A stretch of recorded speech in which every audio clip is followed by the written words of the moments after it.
Try not to cry. Abandoned elderly man with 4 grandchildren going through difficult situation. Snow fell slowly on the small wooden bungalow on the outskirts of Millfield, Massachusetts. Winston Harris, 72, watched the white flakes through the cracked window of the living room, his gnarled, arthritic fingers firmly gripping the railing of the rocking chair that had belonged to his late wife, Eleanor. The old heater occasionally crackled, struggling to ward off the cold that infiltrated through the cracks in the walls. At the kitchen table, 4 children of different ages shared a simple dinner: macaroni with diluted tomato sauce, the 3rd time that week. Sophia, 14, the oldest, was trying to convince Michael, 6, to finish his plate, while Mason, 10, absently drew in his school notebook. Emma, only 4, hugged a worn teddy bear, her big brown eyes blinking sleepily. "Grandpa, can I have some more milk?" asked Michael, holding up an empty glass. Winston felt a tightness in his chest. The gallon of milk had run out that morning, and the next retirement check wouldn't arrive for 10 days. "Not tonight, champ. Drink some water. It's better for you before bedtime anyway." Sophia gave her grandfather a look, one that carried an understanding beyond her years. She knew. She always knew. Since her mother, Rebecca, Winston's only daughter, had disappeared 7 months ago, leaving her 4 children in the care of their elderly grandfather, Sophia had taken on the weight of forced maturity. "It's okay, Michael. Let's have water and then I'll read you a story before bed," Sophia intervened, sparing her grandfather from further explanations. When the children finally fell asleep, huddled in 2 small bedrooms, Winston sat at the kitchen table with bills spread out before him. The dim light illuminated numbers that made no sense: how to stretch a Social Security retirement check to feed 5 mouths, how to pay the overdue rent,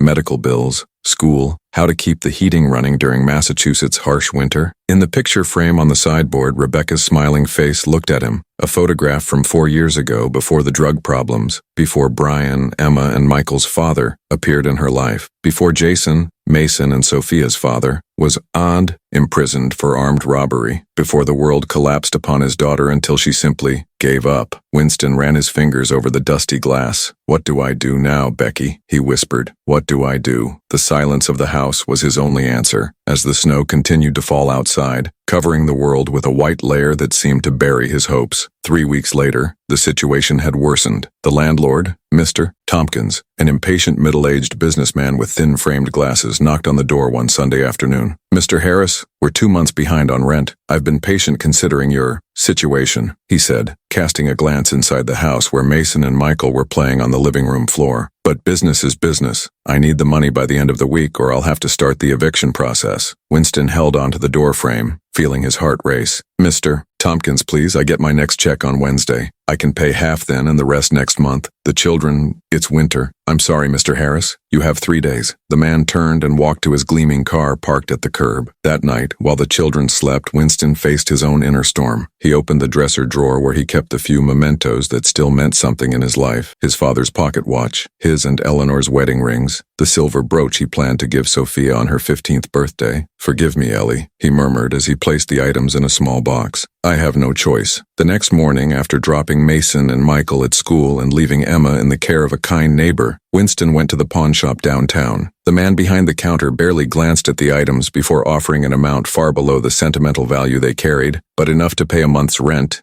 and buy groceries for the week. As he left the store, snow began to fall again. Winston stopped at the pharmacy to buy medication for his high blood pressure, only to discover that the price had increased again. With a heavy sigh, he decided to postpone the purchase. Rent and food came first. "Mr. Harris? Winston Harris?" He turned to find Deborah Wilson, a social worker from the Department of Children and Family Services. His heart sank. "Mrs. Wilson, what a surprise. I've been trying to reach you," she said, adjusting the strap of her briefcase. "We need to discuss your grandchildren's situation. We received a report from Mason's school about inadequate winter clothing and lack of lunches. We also noticed you missed our last scheduled appointment."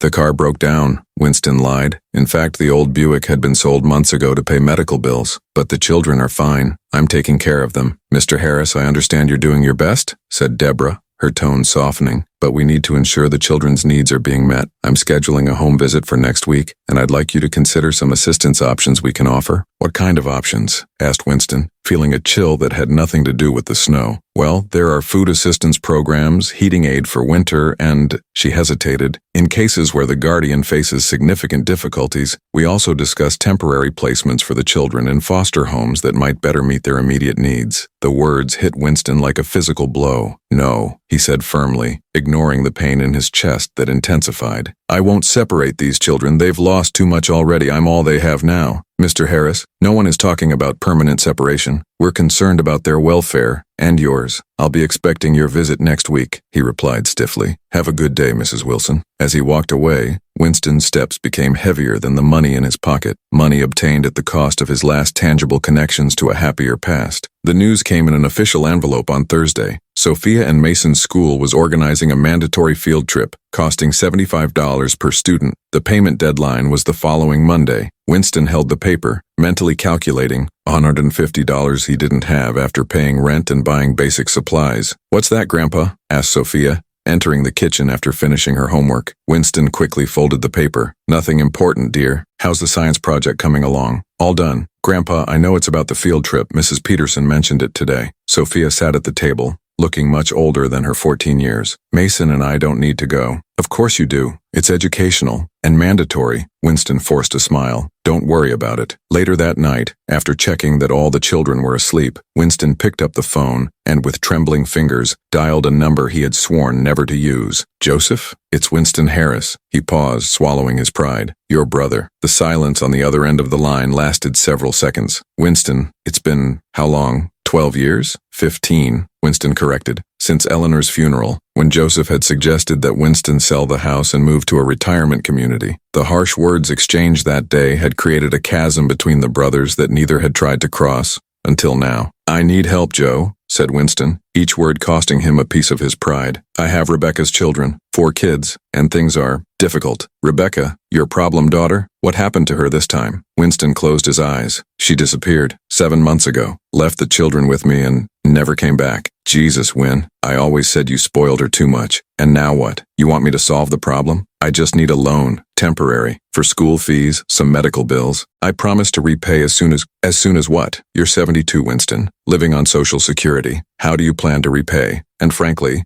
how do you plan to raise 4 children? Be realistic. Joseph's words cut deep, mainly because they echoed the doubts that Winston himself carried during sleepless nights. Would it be better for the children to go to foster homes? Homes with young, energetic, financially stable parents? Forget it, Winston finally said. It was a mistake to call. Wait, Win, don't hang up. Look, I can't just give you money, but I can help another way. I know people in social services. They can find good homes for the children. Keep the siblings together, maybe. It would be better for everyone. Winston felt the pain in his chest intensify. Better for whom, Joe? For you who doesn't want to be bothered? For the system that wants to process and catalog 4 more children? Or for 4 small human beings who have already lost their parents and now you suggest they lose the only family connection they have left? I'm thinking of those children, Win. And you. The doctor said your heart isn't well. How will you care for them if something happens to you? The question hung in the air like a death sentence. Winston had no answer. I'm going to send someone to talk to you, Joseph continued. Someone who can help make the transition smoothly. It's best for everyone, brother. Winston hung up without responding. He sat in the darkness of the kitchen for a long time, listening to the ticking of the wall clock and the whistle of the cold winter wind through the blinds. Finally, he got up and walked to the bedroom where Michael and Mason slept. He watched their peaceful faces, Michael clutching his stuffed dinosaur, Mason with an astronomy book still open on his chest. In the room next door, Sophia slept with Emma nestled against her, the 2 sisters seeking comfort from each other even in sleep. I won't give up on you, Winston whispered to the sleeping children. Somehow we'll get through this. But as he returned to his rocking chair, doubt grew in his heart like a shadow. How? On Saturday morning, Winston gathered the children in the living room. Sophia immediately noticed the serious expression on her grandfather's face and held Emma's hand. Children, we need to talk about something important, Winston began, sitting on the worn couch. About money and our situation. Mason shrugged. Is that why we don't have chocolate cereal anymore? Winston nodded slowly. Yes, partially. Since we've been together, it's been difficult to pay all the bills with just my retirement. And, he hesitated, a lady from social services will visit us next week to see how we're doing. Will they take us away? Michael's voice trembled, his eyes wide with fear. No, Winston answered quickly, though uncertainty weighed on his heart. Not if I can help it, but we need to show them we're managing well, and that means we need some changes. Sophia straightened her shoulders. What changes, Grandpa? Well, first, I can't pay for extras right now, like the school field trip. I already said we don't need to go, Sophia insisted. And, continued Winston,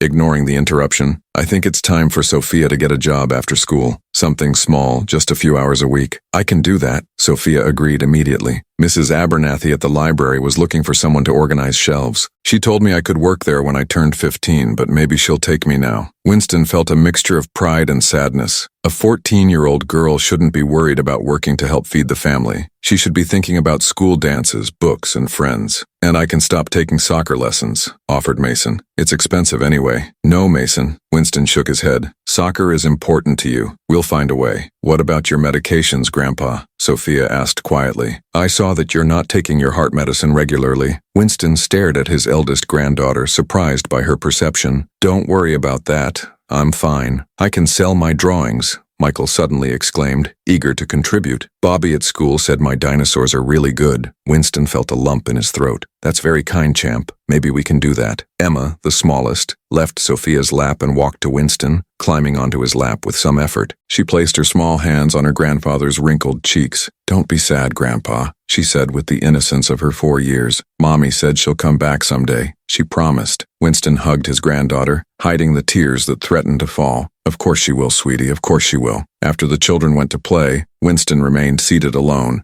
contemplating his options. The social worker's visit was approaching. Winter was intensifying, and his heart, both literally and figuratively, was failing. With renewed determination, he picked up the local newspaper and turned to the classified section. At 72, with arthritis in his hands and a weak heart, job prospects were almost non-existent. But there had to be something, anything, he could do to keep his family together. Monday brought heavy snow and an alarming discovery. The heater finally succumbed, emitting a last mechanical sigh before stopping completely. The temperature inside the house dropped rapidly, and Winston gathered all the blankets and coats they owned, creating an improvised nest in the living room. The children huddled together, wrapped in several layers, while Winston called every repair service he could find. $300 just for diagnosis plus parts and labor, he muttered after the 5th call, hanging up the phone with trembling hands, partly from the cold, partly from despair. Grandpa, it's too cold for Emma, said Sophia, holding her younger sister who was beginning to cough. Maybe we should go to somewhere else. Where? Asked Winston, the reality of their situation weighing on him. They had no family nearby. His few elderly friends could barely care for themselves. Joseph, well, that bridge had been definitively burned in the last call. A knocking sound at the door interrupted his thoughts. Winston opened it to find Carlos Mendez, the apartment complex's janitor, standing in the snow. Mr. Harris, Carlos greeted, steam coming from his mouth in the cold air. I heard your heater broke down. Can I take a look? I can't afford repairs right now, Carlos, Winston admitted openly. Who said anything about payment? Carlos smiled, adjusting the toolbox in his hand. We're neighbors, aren't we? Let me at least see the problem. Winston hesitated, pride wrestling with necessity. Finally, he stepped aside. The children would appreciate it, thank you. Carlos worked on the heater for almost 2 hours, disassembling, cleaning, and replacing a part he extracted from his own toolbox. Had a spare from the last job, he explained, though Winston suspected he was lying out of kindness. When the system finally came back to life, emitting warm air through the vents, the children cheered. Carlos refused any payment, accepting only a cup of hot coffee before leaving. Mr. Harris, he said at the door, lowering his voice. My cousin works at Garcia's supermarket. They're looking for someone for a few hours a week, just stocking shelves, light work. I mentioned your name to her. If you're interested, it was as if a weight had been lifted from Winston's shoulders. I'm interested, very much so. On Wednesday, Winston started at Garcia's, working 3 mornings a week while the children were at school and daycare. The work was physically demanding for his old bones, but represented an essential additional income stream. Sophia got the job at the local library, working 2 afternoons a week organizing books. The community, upon learning of the Harris family's situation, began to mobilize in subtle ways. Mason's teacher accidentally sent extra snacks that were left over from a class event. The neighbor, Mrs. Patel, frequently appeared with too much curry that she couldn't eat alone. Mr. Wilson, a retired veteran like Winston, offered to take the boys to school on his way to physical therapy. Small acts of kindness that, added together, allowed the Harris family to survive the harsh winter, day by day. However, the impending visit from the social worker still hung over them like a storm cloud. Winston worked tirelessly to prepare the house, fixing what he could, cleaning meticulously, ensuring the children had clean and appropriate clothes, even if it meant sewing old holes in socks late into the night. On the eve of the visit, Winston felt a sharp pain in his chest as he swept the entrance. He leaned on the broom, breathing heavily, cold sweat forming on his forehead despite the cold. He knew what it was, the same type of pain that had taken him to the hospital 6 months ago. But he couldn't afford to get sick now, not with Mrs. Wilson arriving tomorrow. Just one more day, he whispered to himself, discreetly taking the nitroglycerin vial from his pocket, the emergency medication he could no longer afford regularly, but kept for moments like this. I just need to hold on for one more day. The morning of the social worker's visit dawned clear and cold. Winston, who had barely slept, rose before dawn to prepare a decent breakfast for the children, using the last eggs and slices of bread. He wore his best shirt, carefully ironed, and tried to hide the signs of fatigue on his face. Remember, children, he instructed while helping Michael with his coat buttons. Mrs. Wilson just wants to make sure we're doing well. Be polite, answer her questions honestly, but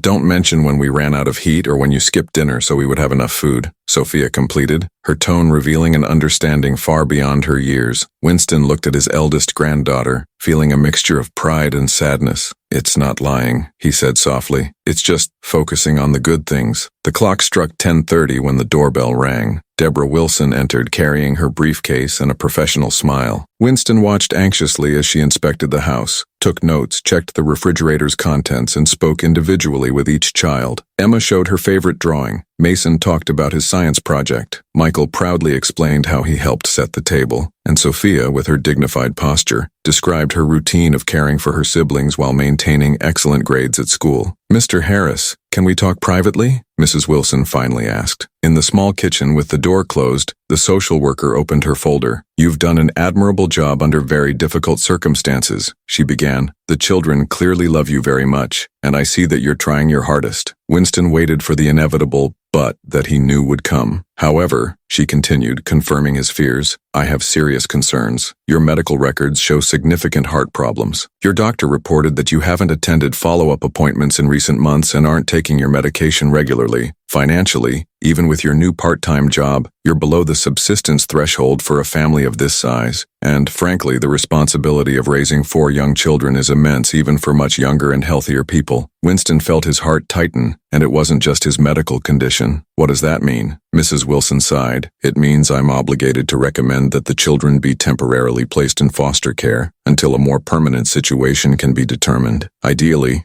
if Rebecca is located and demonstrates stability, or if another relative can take responsibility. My brother Joseph, Winston said quickly. He called you, didn't he? Mr. Harris, I can't discuss who made reports to our department, but I need you to understand, this isn't a punishment. It's about the children's welfare. What about my welfare? Asked Winston, his voice low. And the emotional well-being of these children who have already lost so much. They need stability, family. They need safety, adequate support, and a guardian who will be there for them in the coming years. Mrs. Wilson replied firmly. Mr. Harris, I deeply admire your love for your grandchildren. That's why I hope you'll consider what's best for them in the long term, not just right now. Winston looked through the kitchen window to the living room where the 4 children were gathered, anxiously waiting for the verdict on their future. Emma had fallen asleep in Sophia's lap. Mason was reading a book to Michael. How long? He finally asked. How long what? How long do I have until you take them? Mrs. Wilson closed her folder. I'll submit my report tomorrow. The family court will review it and make a decision, probably within 2 weeks. If you can show significant improvements in that period, return to regular medical care, better financial situation, perhaps additional home assistance, that could influence the decision. 2 weeks, 14 days to accomplish the impossible. Thank you for your honesty, said Winston, rising with some difficulty. The chest pain had returned, more insistent now. After Mrs. Wilson left, the children gathered around Winston, anxious looks on their young faces. Are they going to take us away, Grandpa? Asked Mason, his voice small. Winston looked at his 4 grandchildren, the faces that had become his reason for living, his purpose, his family. The truth weighed on his tongue, bitter as gall, but he couldn't lie to them. Not about this. They're trying, he finally admitted, but I won't give up without a fight. I promise you that. That night, after the children fell asleep, Winston sat at the kitchen table with a blank paper in front of him. He looked at Rebecca's photograph, then at the old wedding picture of him and Eleanor. Slowly, he began to write a letter, the most difficult letter of his life. The next morning, while the children ate breakfast, the doorbell rang. Winston opened the door to find a tall, middle-aged man wearing an expensive suit, his brother Joseph, whom he hadn't seen in person for 15 years. "Joe," Winston greeted coldly. "This is a surprise." "You got my message then," Joseph replied, entering without being invited. His eyes scanned the small living room, noticing the organized toys, the books on the shelf, the photographs on the wall. "I came as soon as I could." Winston nodded, leading his brother to the kitchen where the children watched the visitor with curiosity. "Children, this is your great-uncle Joseph, my brother." Winston made the introductions, observing how Joseph examined each child. Sophia with her protective posture, Mason with his evaluating gaze, Michael partially hiding behind his older sister, Emma sucking her thumb while clutching her teddy bear. "Winston," said Joseph after a few minutes of uncomfortable conversation, "can we talk privately?" In Winston's small bedroom, Joseph stood uncomfortably, as if fearing the poverty of the place might be contagious. "You really reconsidered then?" asked Joseph. "About the children?" Winston took a deep breath, feeling the weight of the decision he had made during the longest night of his life. "Yes, but with conditions." "Conditions?" Joseph raised an eyebrow. "You're not exactly in a position to impose conditions, Win. I'm asking, not demanding." Winston sat on the edge of the bed, suddenly feeling exhausted. "You and Claire never had children. Your house in Connecticut has 5 bedrooms. Your law firm is successful. You can give these children everything I can't: good education, financial security, opportunities." Joseph seemed surprised by his brother's frankness. "Yes, we can. But why did you change your mind so suddenly?" Winston touched his chest instinctively. "Because the social worker is right about one thing. These children deserve a guardian who will be there for them for the next 10, 20 years. And with my heart, well, the doctors aren't optimistic." A heavy silence hung between the brothers. Joseph finally sat in the chair near the window, the weak winter sun illuminating his face, revealing lines of concern that Winston hadn't noticed before. "Why didn't you tell me you were so ill?" asked Joseph. "Pride, stubbornness. Take your pick." Winston gave a sad smile. "But now it's not about me. It's about them. And my condition is simple, Joe. You don't separate the children. They stay together as a family. And," his voice faltered momentarily, "you allow me to remain part of their lives. Visits, phone calls, holidays together, as long as I'm still here." Joseph studied his older brother, seeing for the first time in decades not the stubborn man he had argued with, but the brother who had once taught him to ride a bicycle, who had defended him from bullies at school, who had cried openly at their parents' funeral. "Claire always wanted children," Joseph finally said. "We tried for years, but, well, it didn't happen. She'll be overwhelmed at first, but she has a bigger heart than yours," completed Winston with a slight smile. "Always has." Joseph nodded, a reluctant smile emerging. "I'll need to make some calls, prepare the house. There are legal issues to be resolved." "The social worker, Mrs. Wilson, can help with that," offered Winston. "She seems competent." "I'll call Claire, and then talk to the social worker," decided Joseph, rising. "But Win, where does that leave you? This house—" "I'll be fine," Winston answered, though they both knew it was a half-truth. "There's a small apartment for seniors near downtown. I've been on the waiting list for some time." The reality of the situation finally hit Joseph. "My God, Win, you're sacrificing everything. Your home, your daily life with these children you obviously love, to ensure their future." "It's not sacrifice when it's for love," Winston replied simply. The next 2 weeks passed in a whirlwind of activity. Joseph and Claire traveled again to Millfield, this time to get to know the children better. Claire, a warm woman with gray hair and an easy laugh, immediately won over Emma and Michael with stories and small gifts. Mason and Sophia remained more reserved, but Winston noticed how they watched carefully, evaluating, considering. The social worker, Mrs. Wilson, surprised Winston by working diligently to facilitate the transition. "It's rare to have a relative willing and able to take all the children together," she explained, "and even rarer to have someone who truly seems to understand what these children need: stability, continuity." On the morning of the move, 3 weeks later, the old house was quiet. The suitcases were packed, toys boxed up, walls empty of photographs. Winston sat in his rocking chair, watching the children eat their last breakfast in that kitchen. "Grandpa, are you sure you'll be okay?" asked Sophia, her voice betraying concern. "Of course, dear." Winston smiled, though the effort almost broke him. "I'll visit you in 2 weeks once you're settled in, and Connecticut isn't that far." "Promise you'll take your medicines?" she insisted. "Uncle Joseph said he'll pay for them now." "I promise." Winston extended his arms, and Sophia ran to hug him, quickly followed by the other 3. Winston embraced his grandchildren tightly, memorizing the smell of their hair, the sound of their laughter, the warmth of their small bodies against his. When Joseph's large SUV parked in front of the house, Winston helped load the last suitcases. Claire organized the children in the spacious vehicle, ensuring everyone was comfortable for the 3-hour journey to Connecticut. "When," said Joseph, taking his brother by the arm away from the children's ears, "Claire and I were thinking, the house in Connecticut is too big for just the two of us, even with the children. It has a separate annex, originally for my in-laws, though they never got to use it. It has its own entrance, a small bedroom, bathroom, kitchenette. There's no need for you to go to that senior apartment." Winston looked at his brother, surprised. "Joe, you don't have to." "I'm not offering out of charity," Joseph interrupted firmly. "I'm being selfish, actually. 4 children at once? I'm going to need help. From someone they trust who knows their routines, their likes and dislikes." Winston felt something bloom in his chest, not the pain he had grown accustomed to, but something warm and hopeful.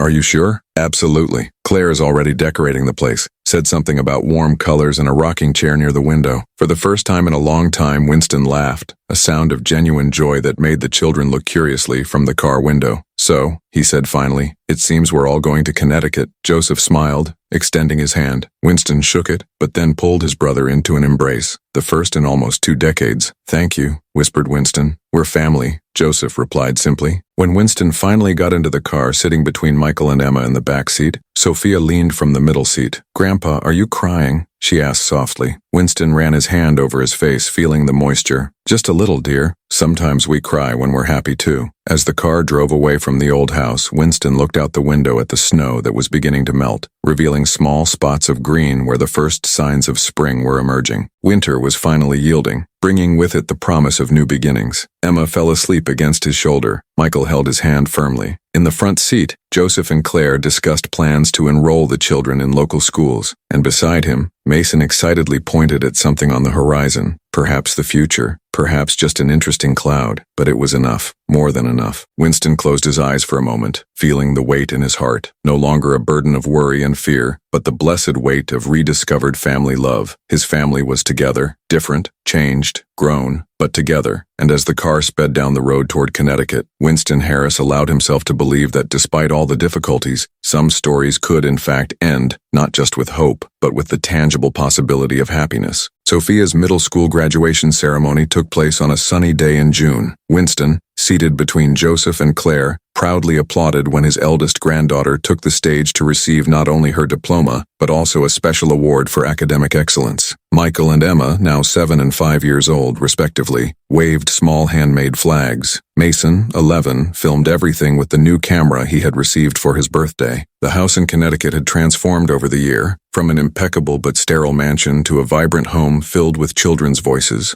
artwork on the walls, and occasional creative chaos. Claire had discovered a late vocation for motherhood, organizing reading clubs for Emma and painting classes for Michael. Joseph, to Winston's surprise, revealed himself to be an enthusiastic soccer coach for Mason's team. And Winston, his small annex had become the heart of the house, the place where children ran to show their grades, tell school stories, or simply cuddle with a book while their grandfather gently rocked in his chair near the window. His heart still ached sometimes. The doctors had been clear. His condition was chronic, progressive, but with regular medication, good nutrition, and the absence of the constant stress that had previously eroded his health, Winston had gained something that once seemed impossible: time. Time to see his grandchildren grow. Time to reconnect with his brother. Time to help build a new definition of family. After the ceremony, as the family celebrated at a local restaurant, Sophia sat next to her grandfather. "Thank you for coming, Grandpa," she said, resting her head on his shoulder as she used to do when she was younger. "I wouldn't miss it for the world," replied Winston, putting his arm around her. "I'm so proud of you, Sophia. Of all of you." Sophia smiled, but there was something more in her eyes, something thoughtful, mature. "I've been thinking a lot lately about Mom." Winston nodded slowly. Rebecca was still absent from their lives, though Joseph had hired a private investigator who occasionally found clues. A temporary job in Nevada, a stay at a shelter in Oregon. Never enough to find her, just enough to know she was still alive. "I used to be so angry with her," continued Sophia, "for leaving us, for choosing drugs over us. But now, I think I understand a little better. She was afraid, overwhelmed, like you must have felt when she left us with you." "Sophia, no, it's okay, Grandpa. What I'm trying to say is, you could have given up too. You could have sent us to separate foster homes from the beginning, but you didn't give up. Even when you had to let us go, you didn't really give up. You found a way for us to keep our family." Winston felt tears forming but didn't try to hide them. "You are my life, Sophia. Everything I did was out of love, I know. And someday, when Mom is ready, I hope she finds her way back to us, not because we need her now, but because she needs us. You, the family you saved. Across the table, Joseph raised his glass. A toast, he announced. To family, not the one we were born into, but the one we built. And to the man who taught us what it truly means to be family, my brother Winston. As glasses clinked and smiles were exchanged around the table, Winston looked at the faces surrounding him, no longer marked by fear and uncertainty, but shining with hope and possibilities. In his tired but resilient heart, he felt a peace he had sought for so long. The hardest winter had passed, spring had arrived, and with it, the promise of many summers yet to come.